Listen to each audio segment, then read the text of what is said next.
Hello and welcome to another edition of the Cauldron here on Times Television. This is the Cauldron where editors meet. We bring the best in terms of editors from the top-notch newsrooms in Malawi. My name is Chawes Banda, and today we are going to have Mbawo Chavula, the news editor at Blantyre Synod Radio. Welcome once again to the Cauldron after a very long time having me here, and Mbawo, welcome to the Cauldron. Thank you. Sure. Let's start first things first. We have been hearing a lot of things happening in the country concerning Professional Truck Drivers Union and Truck Drivers Association of Malawi. These two groups had to mobilize or have had to mobilize their members to stage a peaceful industrial action demanding a salary increment of not less than 140,000 kwacha from their employers, and that government should prioritize giving businesses to local transporters, because there have been claims and reports that the foreign transporters are the ones that are getting a huge chunk of business in terms of transporting fuel from outside the country into the country. So these two groups have been striking from Monday to date. As such, there has been a shortage in terms of availability of fuel in selected filling stations in the country. Are they justified to come up with this particular industrial action? We should start from there, Mbawo. It's a very strange situation. I think we've been here before, where they also went on strike. They resolved to get the money they are talking about. It's been about 6 months, or is it 8 months? They haven't gotten it. The only thing I wonder is why the whole country has to be involved in this. Yes. Because this was an issue between them and their employers, who were supposed to be giving them that 100. In fact, private employers. Yes. Yes. So it's really strange that it's actually reaching to the extent where we are having no fuel in some parts of the country, though I believe that is also just another man-made crisis. Mm-hmm. All right, man-made crisis. Now, I want to look at the demands which are being made by these transporters, or I should say these drivers, Professional Drivers Union and Truck Drivers Association of Malawi. Most of them are saying they are cross-border drivers. They play a bigger role in terms of making sure that supplies in the country are available. Fuel, medicines, and fertilizers. This time around, it is now an issue to do with availability of fuel. What are some of the demands that they are making? Understandably, I heard that they have been pushing for 140,000 kwacha as minimum, which the government is saying they already made a directive issued to their employers to say you have to come up with this 140,000 kwacha, so that no driver who is plying the trade of cross-border should be paid less than this. Charles, I find the whole thing baffling. I read somewhere that they get about 40,000 kwacha per month. How do you pay somebody who moves around cross-border 40,000 per month? How does that work? Yes. I do not understand the mathematics there, honestly. How have they even allowed it to reach this level? Mm-hmm. Up to date, this is 2021, and you're paying somebody who travels across countries 40,000 kwacha. It doesn't make sense. Is it really true? Even the 140,000 they're demanding, what can one do with that?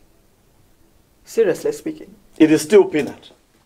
Especially considering the fact that this person is on the road most of the time, bringing in strategic supplies, as you have said. How did things get to that level in the first place? That is really baffling to me.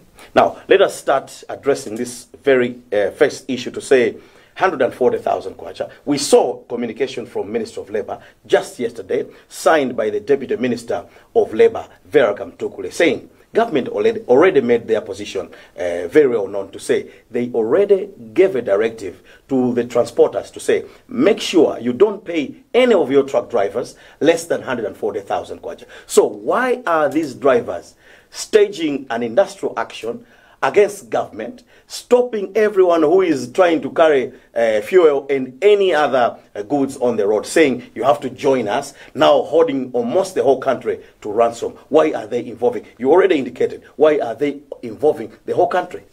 And the other thing is that the truck owners have also joined in to say that the government is not giving them business.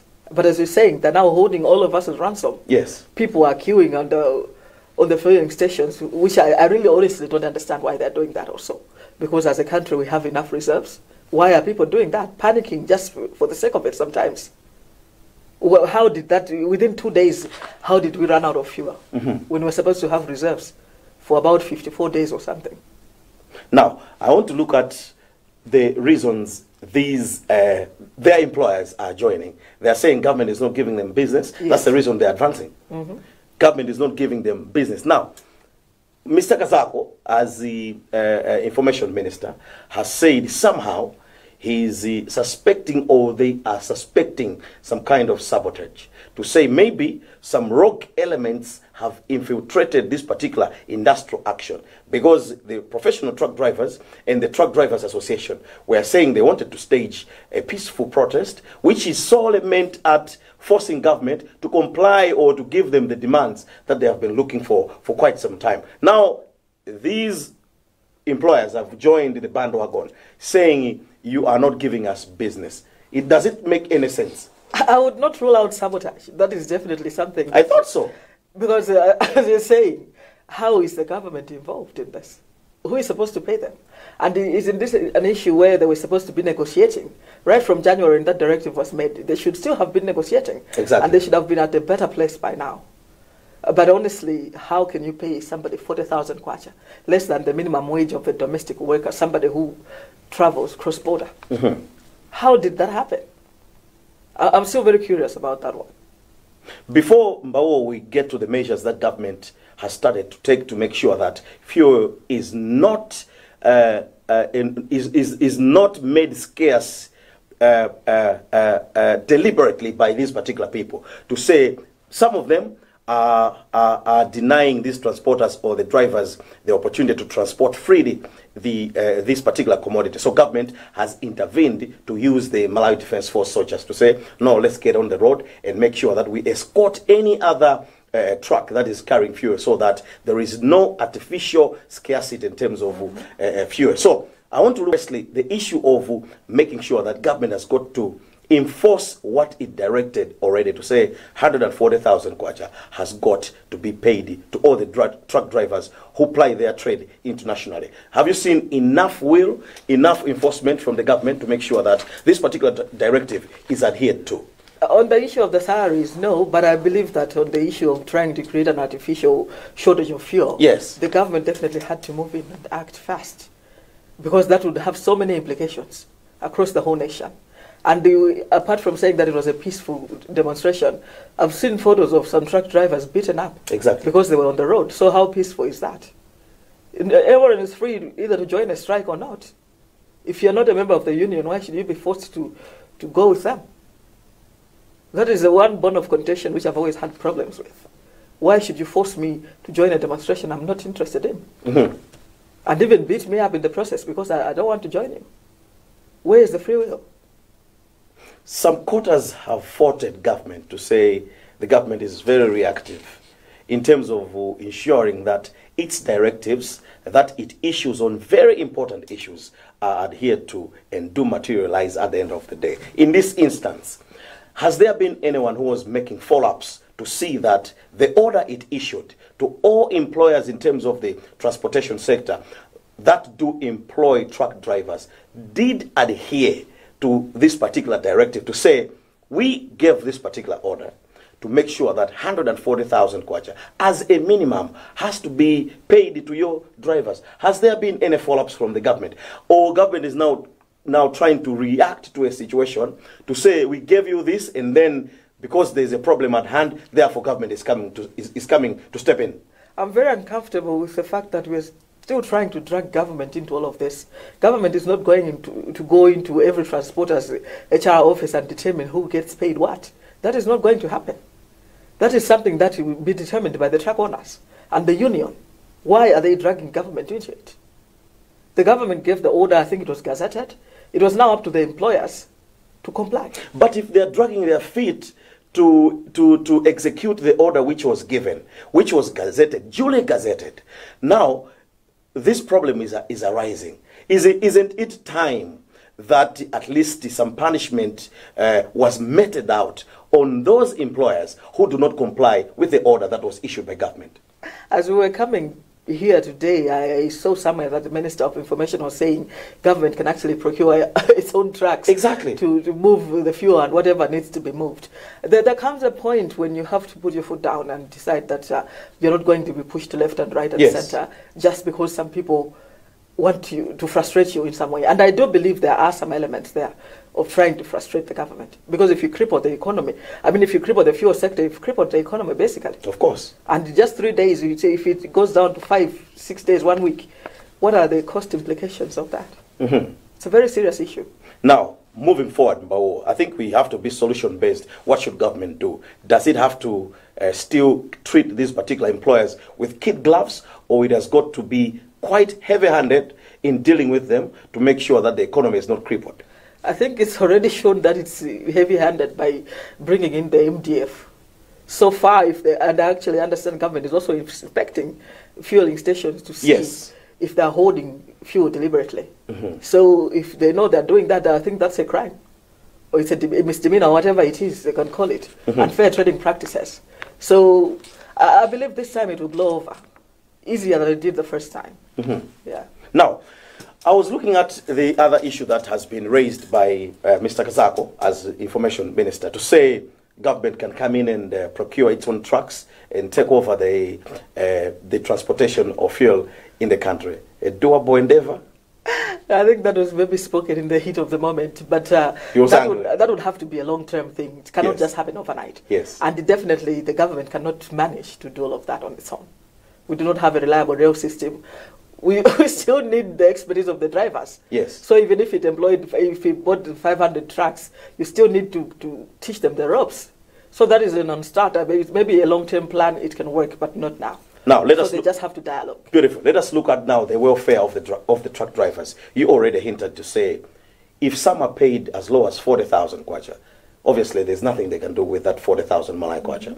And even the proposed 140, yes, we know that that is the starting point. But 140,000 kwacha to a married man with so many responsibilities, plying the trade of crossing the border, getting outside and coming back, carrying strategic imports, fuel, fertilizer, and medicines. Certainly, their welfare was supposed to be a matter of primacy, if I may say so to say. Government was supposed to step in, and of course, these employers also have got to step in. But maybe the biggest question could be, these employers would also want to maximize their profit by even paying less. As long as they get their job done, they're okay with that.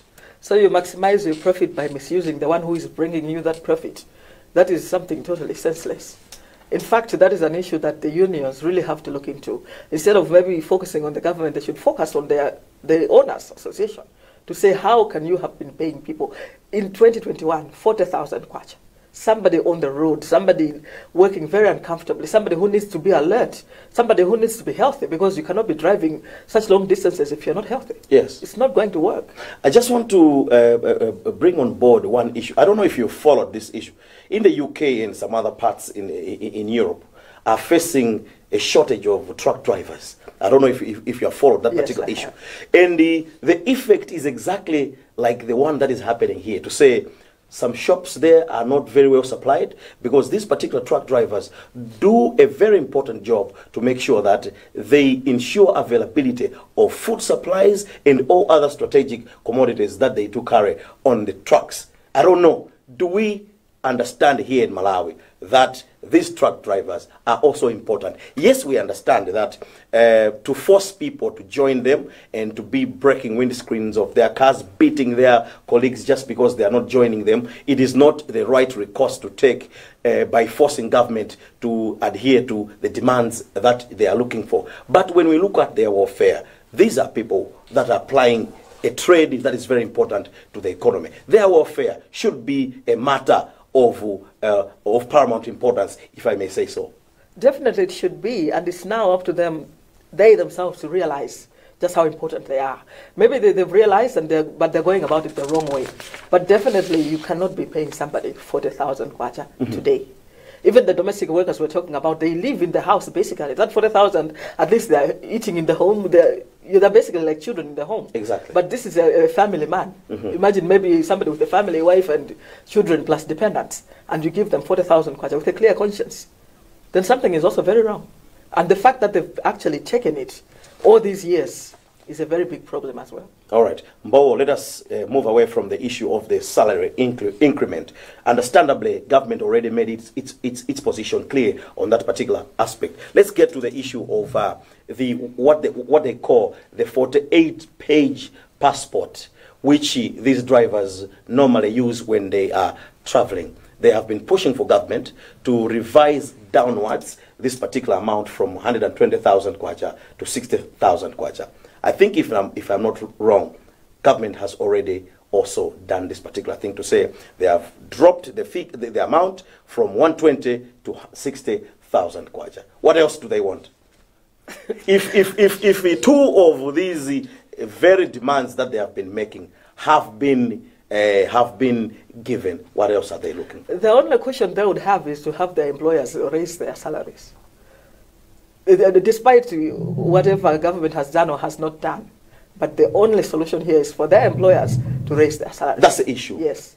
Understandably, they are also pushing for removal of COVID testing fee, which government, through Dr. Charles Mwansambo, Secretary for Health, has also issued a public notice to say, we have also removed this particular COVID testing fee. When you go and get tested in all the Ministry of Health facilities, you are going to be tested for free as you go out to bring the strategic commodities that we need in the country. What else do they want? The government seems to be giving in almost on everything that they want. One thing you have to learn in life is that you should not always just be following things just because people are doing it. Exactly. Never follow the crowd. Just be very sure of the motives of whoever is leading you. Yes. And whatever you are trying to achieve at the end of the day, think about it very critically before you join in any crowds or mobs. Mm-hmm. That's all I can say. Now, my last thought on this issue, Mbawo, is it maybe the government is being too soft? That whatever these gentlemen want, it is giving them. Therefore, they have seen to say, okay, there is a leeway when we push for this, when we cough and when we sneeze, the government will catch the cord. I don't think the government is being too soft. The government has given what it could, and now to show that it is serious, it has brought in the MDF. We all know that we cannot fight with them, even if we wanted to. Exactly. So it's not being soft. And it will reach a point where now one side has to give. And unfortunately, despite the low pay, I'm sure there are also other means they find of making money on the road. So when they're no longer on the road, it's also detrimental to them. Mm-hmm. Yeah. Now, Mbawo, we did not rule out the issue of sabotage. Do you think these saboteurs are political in nature? That they are using these gentlemen, Truck Drivers Association and the Truck Drivers Union, that would be speculation. Are simply pawns in this political game? That is speculation, but I would still say that whatever grouping you join, think very critically about their motives before you join or you sign in something. You have to know what you're getting at the end of the day. Now, Mbawo, I traveled yesterday from Blantyre to somewhere around about Lunzu, and the 3, if not 4 filling stations that I attempted to get fuel, I did not get any. So when we talk about the issue of non-availability of fuel, whether it is artificial or genuine, it is still there.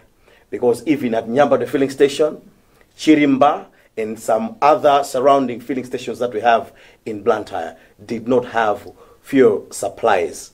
This is a real problem. What should we do? Because this issue is hinging on the performance of the economy. And of course, the well-being of Malawians who want to do their trade, who want to travel freely, and some even have got some pressing issues to attend to. Stop joining into the panic. As I said, there's no way you can just find there are totally no drops of fuel anywhere. Where did it go? And even those who are now buying, they're panic buying. You normally don't move around with a full tank. Now you want a full tank because you've heard that the drivers are on strike.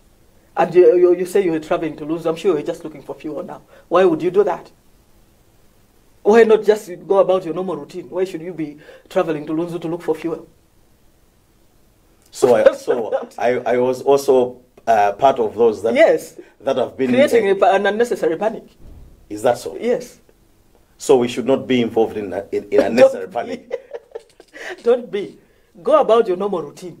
But don't you want to have a full tank just because you've heard that somewhere, somehow, there will be a shortage? Who said that? Exactly. Now, let's get now to the Malawi Energy Regulatory Authority. You've reminded me to bring them on board to say they issued a notice or a communication assuring the general public to say, do not panic. We have got enough stocks in terms of fuel in the country. Petrol, diesel, paraffin. We are very much safe. About 28 days, if I'm not wrong. So, the only question is, what is happening to say some filling stations do not have? Yes, we are talking about the issue of hoarding. What could be the reason for these different filling stations hoarding the fuel that they have just because they have heard that there is a strike? That's what happens in the capitalist society. Everyone wants to make money. The primary issue behind that is money. Everyone wants to make an extra buck at the expense of people like you who are panicking and moving around looking for fuel, draining the fuel that you have to look for more fuel. You're laughing. Okay, Mbao, before we break, is MERA doing enough to make sure that it polices its stakeholders? In this case, I'm talking about the filling stations. They said that they are moving around checking, so I think they're doing their job. We'll hear, I think, by the end of today, which filling stations have been penalized for doing that. Why should they do that anyway? You believe there are some that are deliberately hoarding? I know. I'm a Malawian. I know very well how we behave. But why would people want to take advantage of a situation of this nature? It's all about money. They want to make the extra money. Stinking money. Yes. You want to make money out of the suffering of others. That is basically what a typical human being does, unfortunately. It's all about money. Now, moving forward, Mbao, how should we proceed? Speaking from the perspective of MERA, to say any situation of this sort, if it arises again, how should it conduct itself? I believe that after the inspection has been done, some filling stations will be penalized. And that will be a lesson to others. Mm-hmm. And honestly, the hoarding of the fuel, the shortages, it does not benefit anyone. Even they themselves would have their filling stations damaged by the people trying to queue there and trying to get the fuel. So it's a no-win situation. Mm-hmm. Let us just proceed with life. Lastly, Mbao, on the issue of the truck drivers striking, I want to look at the issue of amicability. Next time, should an issue of this nature happen, how best should these professional truck drivers union and the truck drivers association conduct themselves if they have an issue or they have an axe to grind with their employers or an axe to grind with the government? How best should they conduct themselves? Dialogue is always the best way forward. Unfortunately, the police have come in now to arrest some of the leaders of the truck drivers, which will also now create more friction. Because people are saying, why is the government trying to intimidate us by arresting them? And I understand someone was allegedly beaten by the police. Mm-hmm. That hasn't been verified, so that does not help the situation at all. Dialogue is the only way to go forward.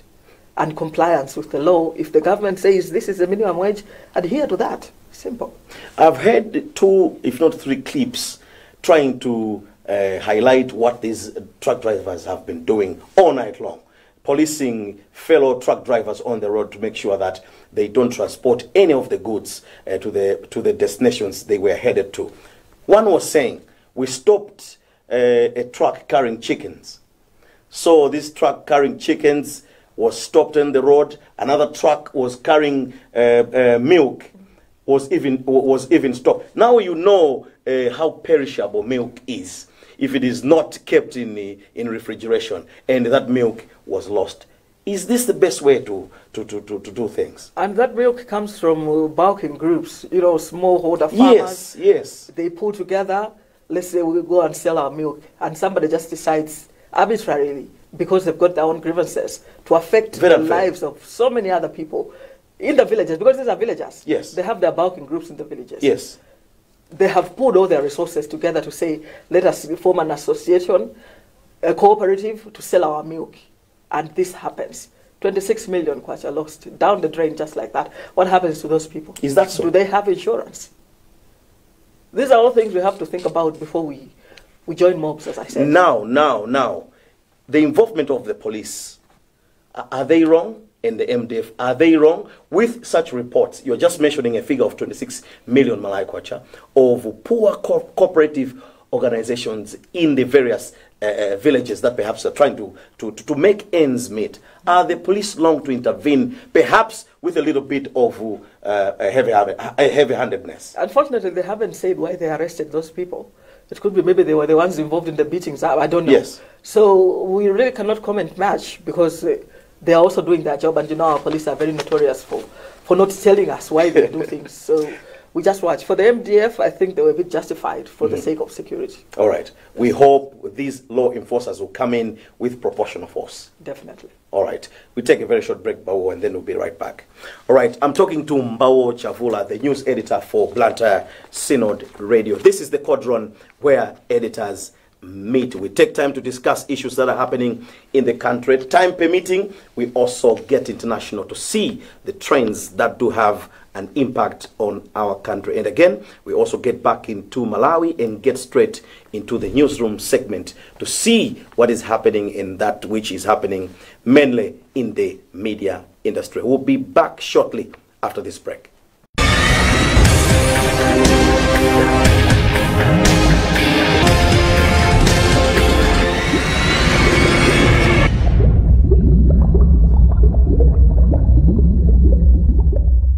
Welcome back to the Cauldron today in this edition of the Cauldron for Thursday. My name is Jawes Banda. Once again, welcome you to the Cauldron where editors meet. Today, we have had our leading topic concerning the industrial action which has been staged by Professional Truck Drivers Union and, of course, the Truck Drivers Association. The impact that it has had, and of course, the artificial scarcity of fuel that has been created by this particular industrial action. Government's reaction, and of course, reaction of some of the stakeholders in this particular industry. Once again, welcome back to the Cauldron. Welcome back, Bawa, to the program. Thank you. Now, we want to get to the international segment.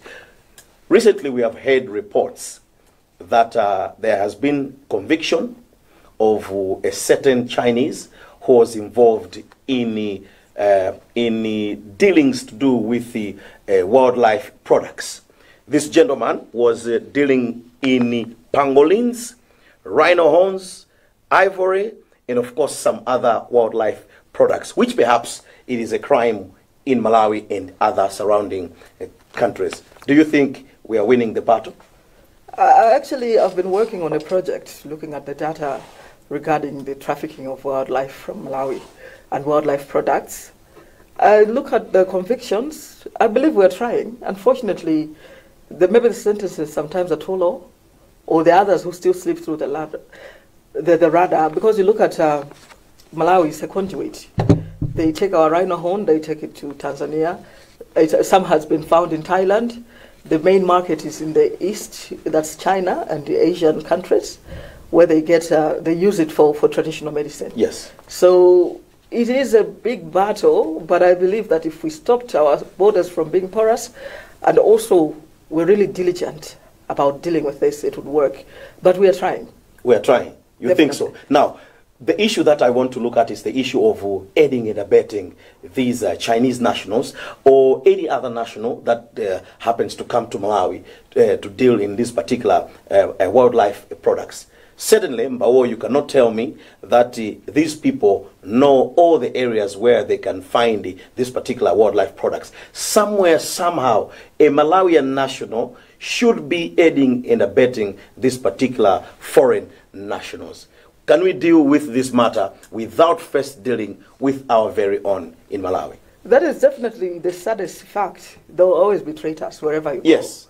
But the whole world now is really fighting back against wildlife crime, looking at the way that the treasured species are depleting. So the market will soon close up. Because the rhino horn from Malawi that was seized in Thailand, the tusks that were seized in Thailand, there's definitely a market. And there's so many other foreigners involved, looking at the data that I've been working on. Yes. You have Nigerians, you have Gambians, you have Tanzanians. The Malawians are there, yes, but they're the small fish. Because the kingpins were the Chinese And some of them, I think, were arrested in June last year, and they were convicted this year. Collectively, they got about 56 years in prison. Yes. We have about 10 or 15 Chinese right now in our prisons, serving various sentences for wildlife crimes. So yes. we are trying, because definitely they are caught, and there are still, others are still on remand. Others, I think their case is coming up, or is it, I think this week is coming up. So the fight is there. Now, have we made it understood or understandable to the Malawian nation to say the economics of wildlife preservation will always do Malawi good? Because you kill, let's say, you kill an elephant just for the horns, and the elephant goes just for the horns. When we can have that particular elephant placed in a game reserve, it will attract tourists, and it will live, let's say, for 15 or 20 years. The money that we are going to realize from that particular period is more than which you can get from a rhino horn. Have we been able to make that particular noise so that the nationals also realize the economics that do accrue if we preserve wildlife? When you look at the pictures at the stats, as I was saying, the average poacher is just a villager. Exactly. A villager who just knows that I might get maybe $100, even $200. He does not know that when they add value to that thing, this Chinese, I think he had 500 scales of pangolin or something like that. He'll make a lot of money in Asia.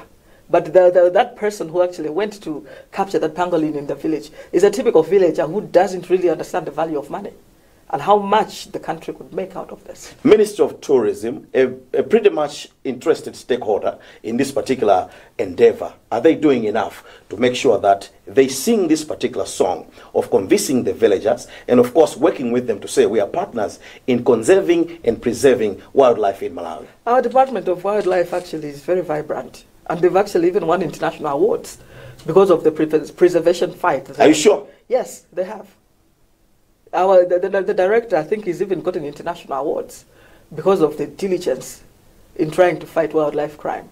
So, and I was also reading somewhere on the statistics, they say that Malawi is actually winning the fight.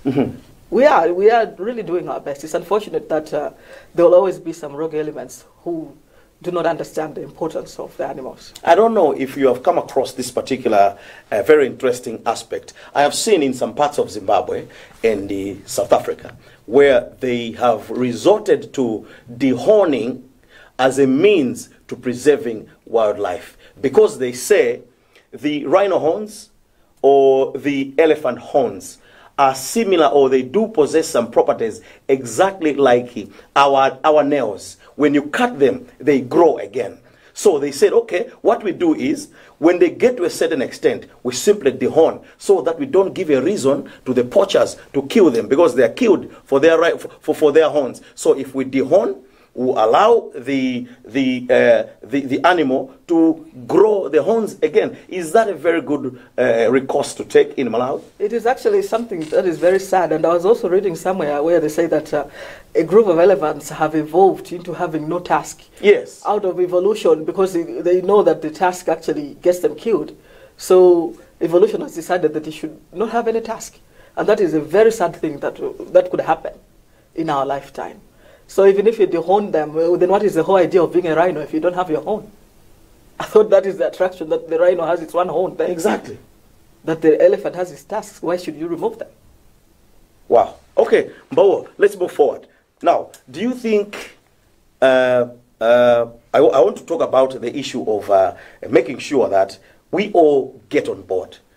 We cannot rule out the importance of the media in disseminating information that relates to preservation of wildlife. Are we doing enough as a media? We are, but maybe not many understand this. The project you are working on, is it media related? It is media related, but it's not Malawian. Okay. It's a South African project working with some of us in Malawi. Then you need to nationalize it as well. At some point it will, because it's a Southern African project. Okay. But then you find that there are some journalists who really do not know that there are such projects. So they'll just maybe report to say somebody has been captured because they were poaching, but they do not really know and understand the statistics of how deep-rooted this problem is. Now, let us get back to the issue of the arrests that have been made, or the convictions that have been made relating to wildlife crime. Some media some international media houses have recommended this, and I mean they have commended this, and they have said it is a very good step in the right direction to say Malawi is doing better in terms of combating wildlife crime. You agree to this? It is true. It is true. Malawi, in terms of actually fighting poaching, as I said, we've won international awards because of that. All right, now, moving forward, a government official was quoted to have said we are looking at a foreign syndicate terrorizing South Africa and Malawi included. It seems this is organized crime. It is not only Malawi. Definitely. And it's not only some people coming in, but certainly it is a syndicate involving a couple of African countries, maybe within the SADC region. Not just African countries. The main market is in Asia, Southeast Asia to be precise. So the kingpin is somebody who is most probably Chinese, according to the statistics that I have seen. Now, let us bring in the issue of bilateralism to say, here is a Chinese national who has been arrested or who has been convicted in Malawi for committing wildlife crime. I want to look at the issue of maybe on a bilateral dimension. Is our government able to engage the Chinese on this particular front to say, your nationals very much do poke their nose too much into the affairs of our wildlife crime?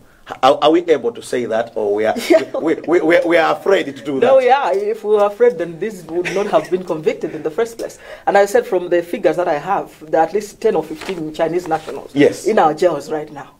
So I don't think there is any fear on that part. Now, you cannot deal with a matter, or you cannot combat or get done with an issue if you also don't deal with perhaps the demand side. Yes, we are saying here we may have some unpatriotic Malawians who aid and abet this particular unfortunate act to be happening. But on the demand side, what can we do? Have we been able perhaps to say, it is from that particular end that is bringing this particular demand to be killing our rhinos and our elephants here? Many countries are banning the trading ivory and rhino horn. That's what we need. Yeah, so it's a worldwide effort. And I believe it is bearing fruit. If that market in Asia is closed off, because this is just a conduit, as I said, just a little bit of our ivory goes there. But there are so many countries you have to go through before you reach Thailand, before you reach Australia, or wherever it is. So once that is shut down, which is happening, and Interpol is working in collaboration with the Malawi Police Service to fight that.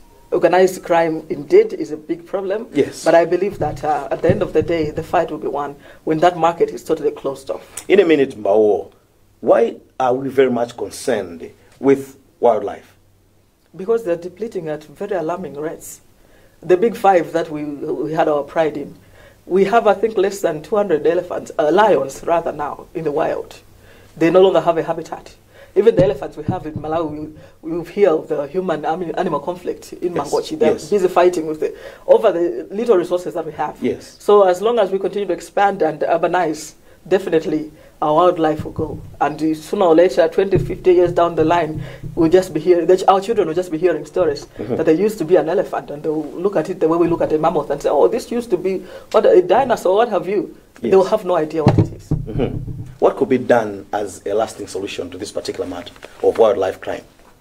If the whole world decides seriously to stop dealing in such trophy, definitely it will work. All right. But if somebody still decides, some selfish billionaire decides that he has to have an elephant tusk in his home, somebody decides I want to go and shoot elephants for sport in Africa, definitely that fight will not be won. Thank you, Mbawo. We'll get our very last break, and then we'll be back with the final lap for the program. We'll take a very short break for the final segment of the newsroom. Remember, you're watching the Cauldron right here on Times Television. This is where editors meet. Don't go away, because we'll be right back in a flash.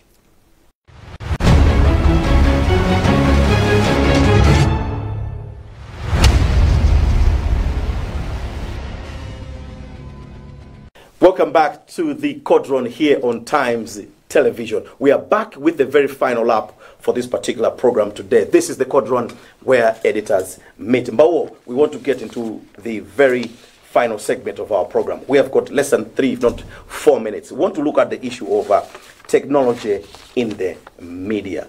Is technology doing us any good in the media to advance, 1, our capacities, 2, to make us money, is it doing any good to us? It is. It is. How? The time some of us were starting off, we were totally analog. The country was analog. We used to cut tapes with scissors. Yes. And then we moved to computer editing. And now we're talking of everything is on my phone. It's my recorder, it's my camera. I can do anything with my phone, edit anything that I want. So it is very convenient. Mm-hmm. Yeah. Is it not perhaps displacing labor?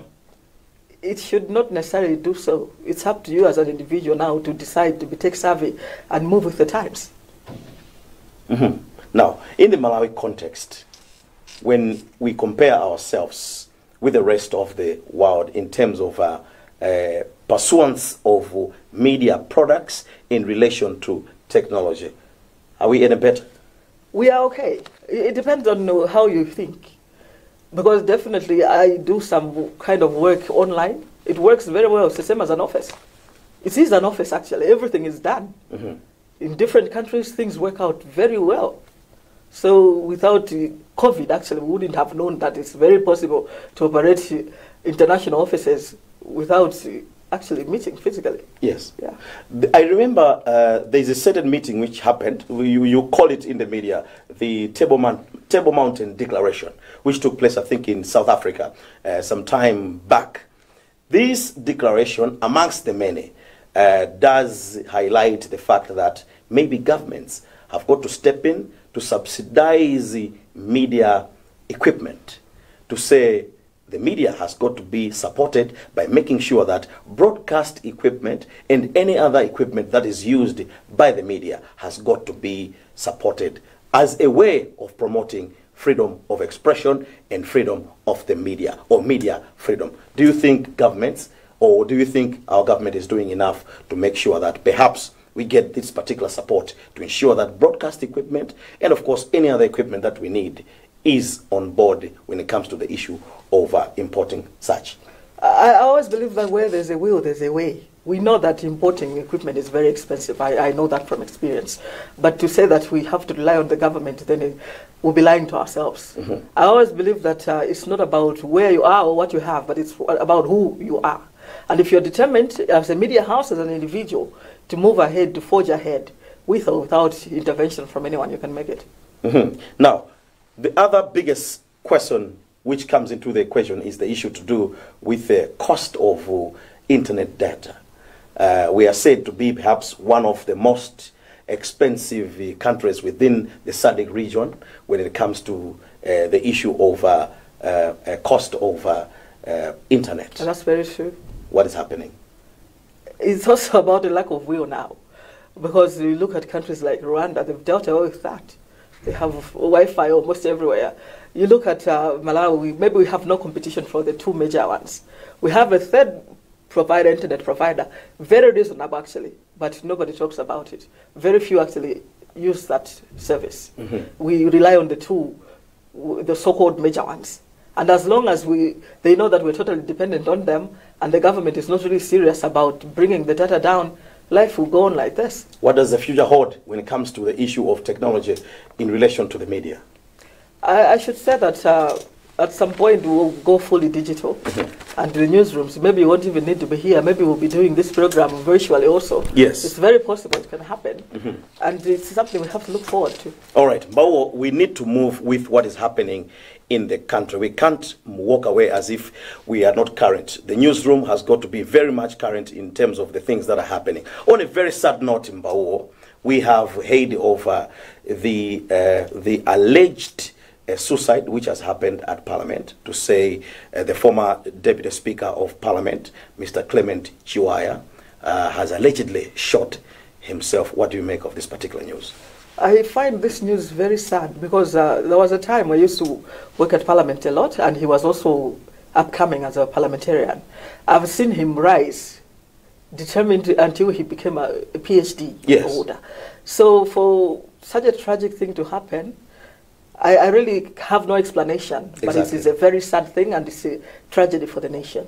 Hopefully we'll get to the bottom of the issues. Definitely. All of us, I think, as a nation need closure. Mm-hmm. Because, as I said, we've been watching this man grow. Yes, yes. So for him to end so tragically, we just say, condolences to the family. All right. Thank you very much, Mbawo, for taking time to come and talk to us. Thank you. Welcome. That's Mbawo Chavula, the news editor at the Blantyre Synod Radio. She's been here helping us to discuss matters pertaining to the Cauldron, where editors meet. We have looked at the issue of Professional Truck Drivers Union and, of course, Truck Drivers Association staging an industrial action in a bid to force government to adhere to some of their demands that they have in their industry. We have also taken time to look at matters of wildlife crime, the conviction of some Chinese nationals involved in this particular issue. And finally, we have looked at the issue of media and technology. And just a bit, we had to ask Mbawo to give us her thought in terms of what has happened at Parliament. My name is Jawes Banda. Until next time, when the Cauldron comes back, I'm just wishing you all the best and ask you to keep on watching Times. Goodbye.